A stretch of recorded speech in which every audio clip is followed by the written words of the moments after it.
नमस्कार, मैं डॉक्टर रजनी मीना। आज की कक्षा बी पार्ट फर्स्ट ईयर के पॉलिटिकल साइंस के विद्यार्थियों के लिए रखी गई है और आज हमारे अध्ययन का विषय है मनु के अनुसार राज्य का कार्यक्षेत्र। मनु ने राज्य के कार्यक्षेत्र का व्यवस्थित विवेचन किया है और राज्य के दायित्वों में मनु ने प्रजा रक्षण और प्रजारंजन एवं धर्म के अनुसार सामाजिक व्यवस्था का निर्वहन किया जाना महत्वपूर्ण माना है। प्रजारंजन की परिधि में मनु ने राज्य के द्वारा संपन्न की जाने वाली विभिन्न कल्याणकारी गतिविधियों को सम्मिलित किया है। अब हम देखेंगे कि मनु के अनुसार राज्य का कार्यक्षेत्र क्या क्या है। पहला है प्रजारक्षण। मनु ने प्रजा के रक्षण को राज्य का सर्वप्रमुख कर्तव्य बताया है। मनुस्मृति ग्रंथ में वस्तुतः प्रजा रक्षण को ही राज्य की उत्पत्ति का मूल आधार स्वीकार किया गया है। ग्रंथ में कहा गया है कि व्यक्तियों के जीवन में मात्स्य न्याय की स्थिति उत्पन्न हो जाने की आशंका के प्रतिकार हेतु ब्रह्मा द्वारा राज्य की रचना की गई। अतः राजा का प्रथम कर्तव्य राज्य के व्यक्तियों की रक्षा करना है। प्रजा रक्षण के इस दायित्व को मनुस्मृति में इतना महत्वपूर्ण माना गया है कि प्रजा के रक्षण को राजा के अस्तित्व की रक्षा हेतु भी अनिवार्य मान लिया गया है। दूसरा है लोक कल्याण।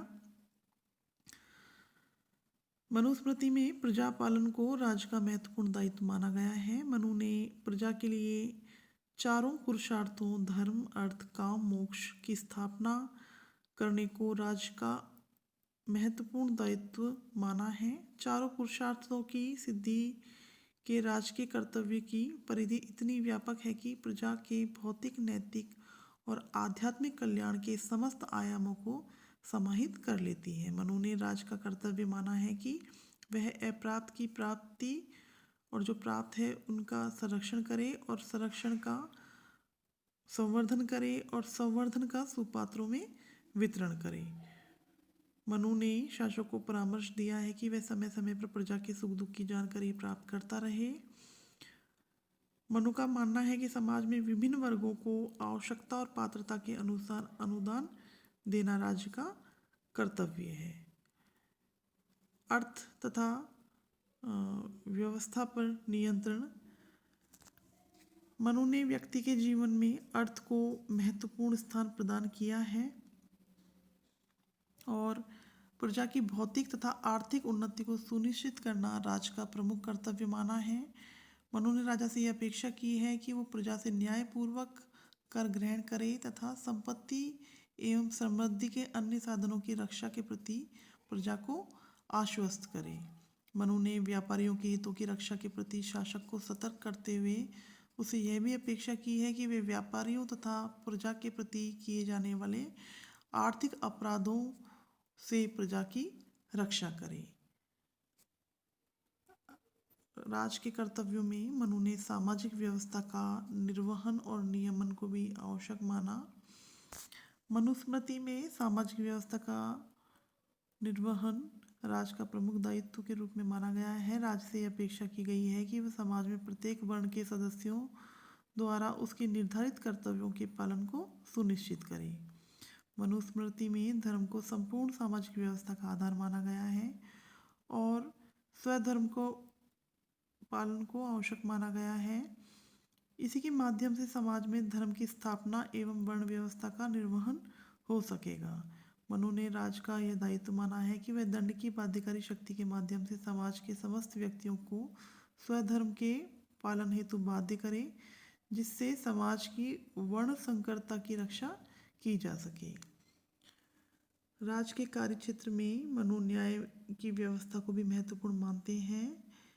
मनुस्मृति में न्याय को राज्य के सर्वाधिक महत्वपूर्ण कर्तव्य के रूप में चित्रित किया गया है। राज्य की उत्पत्ति के प्रसंग में मनु ने संकेत दिया कि नीति एवं धर्म पर आधारित न्याय को मात्स्य न्याय की तुलना में प्रतिष्ठित करना राज्य का परम कर्तव्य है।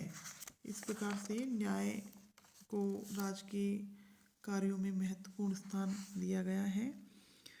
प्रशासनिक प्रणाली का निर्वहन मनु ने राज्य के दायित्वों की पूर्ति के लिए एक सक्षम और संगठित प्रशासनिक व्यवस्था को अनिवार्य माना है। मनु ने राजा को परामर्श दिया है कि वह प्रशासन और कर्मचारियों तथा अधिकारियों पर समुचित नियंत्रण रखे तथा यह सुनिश्चित करे कि राज्य के कर्मचारी प्रजा के प्रति दायित्वों का निष्ठापूर्वक पालन करते रहें एवं शक्तियों के दुरुपयोग द्वारा प्रजा को पीड़ित न करें।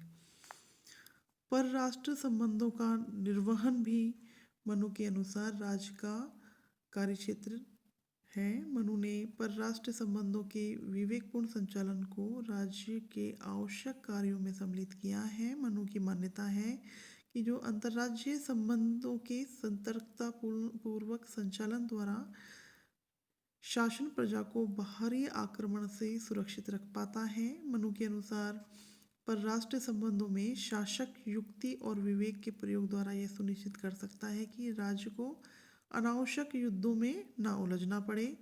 मनु ने अंतर्राज्यीय संबंधों के संचालन के लिए एक सैद्धांतिक रूपरेखा प्रस्तुत की तथा शासक को इस संबंध में मंडल सिद्धांत, षड्गुण नीति तथा उपायों का विवेक सम्मत पालन करने के लिए निर्दिष्ट किया है। इस प्रकार मनुस्मृति में राज्य के दायित्वों की व्यापक परिधि का विवेचन राज्य के लोक कल्याणकारी स्वरूप को स्पष्ट करता है। किंतु